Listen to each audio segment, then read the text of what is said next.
मतलब कि पूरा किस्मत फूटल बा कि हमें घर में बना गइनी। अब लगत त कोनो न कोनो चाल चले के पड़ी, रोला गावला से कुछ नहीं के होखे जात। ए घर में रहे में ओकरा के उ सबक सिखाम कि उहे बुझी तिरिया चरित्र चलही के पड़ी। अब का करी समझ में नहीं खे आवत। अब नारी शक्ति का होला नु पूरा बढ़िया से देखावे के पड़ी कोरिया के। का करी समझ में नहीं खे आवत, कैसे सुधारी ओकरा के कैसे। आ देवर जी हां भाभी तनी आई ना। बोली भाभी। अरे वो तो जानते बानी कि और भैया कितना बिगड़ गइल बड़न।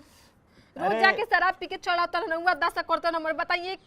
एको बेरा के ना चावल बने लकड़ी कुछ सब्जी उजी कुछ नहीं के आके हमरे के इतना मरलो है ना कतर की खाना बना के दे कहां से बनाई हम। का करबू भाभी हम तो अभी पढ़ते बनी कौन कमात तनी के लिया के दे दी। अब भैया के सोचे के चाहिए बियाह कर ललन तो मेरा सेवा करे के चाहिए। हम तो भूखे जाता नहीं तैयार होके हम तो जाए पढ़े का करी अब हम कहतनी हां ये बहुत बर्दाश्त कर लेहल गई। अच्छा अब ऐसन काम करे के जाना से उ सुधरे उ बिगड़ल जा रहल बा बाद में हमनी के बिला जाइले कुछ ना रही हमनी के लगे। तू सुधार सकत रू भाभी सुधार तो पापा मर गइलन साला सुधर ना सुधर।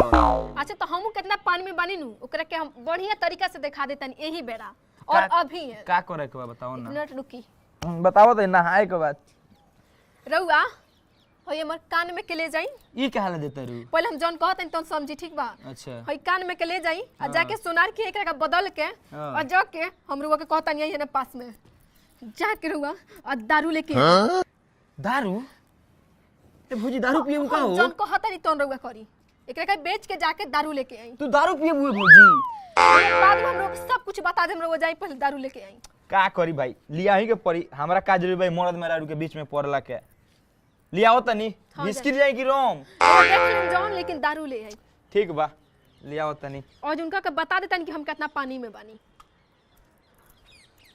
आज उहे बुझियन। अभी ले देवर जी ना आइलन का होई। भाभी मिलल सामान जौन के कॉल रहनी होई ए लिवका के न लियाओ के पड़त है भाई। आ सुनो कॉल का ठेका वाला अंग्रेजी हो ठीक बा बड़ा पावर बा से नशा लागेला नु। अरे बाप रे बिना पानी के पियोबू तो इस तरह के साफ बुझाई जे हेलीकॉप्टर से गिरा रहल बा। मरम ना ना ना ना मुंहबू नाक रख तोन तो निको के पियो ठीक बा।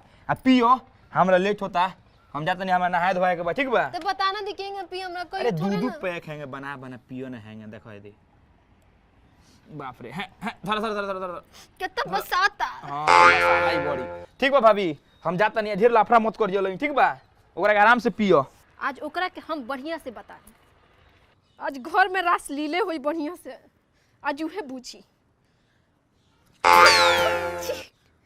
ई कोरिया केंगा पियला रे हई सब तो बकरी के मुंह तो एगो काम करतनी सीधे बोतलवे थी करतनी तो घोटात नहीं के। हां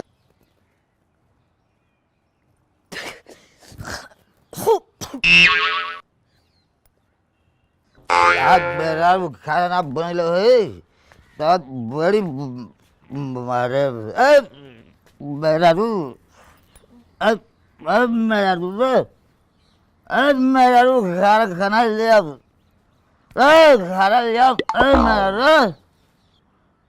मेरा रू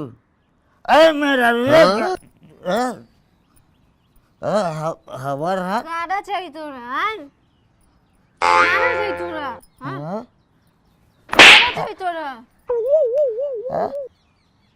अभी ले आके देता तोरा का खाना रे अभी तोरा के खाना ले आके खिया होता नहीं हम। हां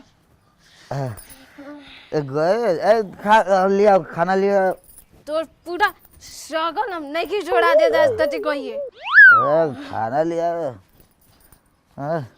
आज मेरा खाना लिया खाना लिया तो आज बड़ फिर मारेगा लिया दो मेरा ले आओ खाना ले आओ आज खाए बहुत पेट के खाए भूख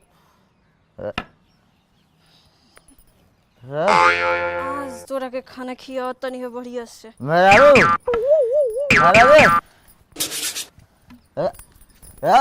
खाना चाहिए तोरा आज रे खाना खाना खइबे ते ना रे एकरा का हो गइल बा ना कमाइबे हाय ना तू बाहर जाइबे ना वाला कोई साड़ी ले आइबे कुछ ना करबे ते हैं? अरे एकरा का हो गई अपना बाप के पैसा से खाली पियलिस खाली ऐसे ऐसे पैसा तोरा कुछ हैं? बा कि देख, बियाह क के देख, मेहरारू बहुत- के ले आइल बानी तू रोज जाके दोस्त के संगे पी लेता रे आबरा ऊपर हाथ हाथ हाथ रखते ते सुन ते बताओ हां देख कुछ कमाए के नहीं खे ऊपर से खाना चाहिए मारा चढ़ते देख मेरा देख आज तोरे भाषा तोरे पर भारी पड़ गई देख मेरा देख आज के बाद से दारू ना पिए आज जो तू कहबे तो ने हम करब सुधर गए मेरा सुधर गनी कुछ ना मेरा करबे इतना रोब जमेबे आ, हां देख मेरा रोब जमेबे देख, रोब जमेबे मेरा दारू ना पियब आज सुधर जा तू जवन कहबे तवन होई आज तोरा भाषा में आके समझानी तो समझ आ गई मेरा देख सुधर गईली मेरा सुधर जाने थोड़ी फायदा दबा दे आज चल अभी ना सुधर ले मेरा सुधर सुधर गईले सुधर गनी चल हमर पैर बहुत दुखा था हमर पैर दब मेरा पैर दब हमर पैर दुखा था हाय सुन ना उठ मेरा पैर पैर दुखा था देख मेरा देख सुधर जो ना फेर देख एकरा बाद अब तू का हाल करे पैर दबा दबा जल्दी पैर दबा चल पैर दबा देख अब मेरा रख सुधर गईले नु सुधर गनी मेरा तो ए तोरे चाल तोरे पे भारी पड़ गल देख कैसन राज मेरा राज प्यार से मनानी तो ते ना मन ले शेखवा मेरा सब पर तोरे आखिर में उतर नहीं फिर सब सुधर गई शेखवा मेरा सुधर गनी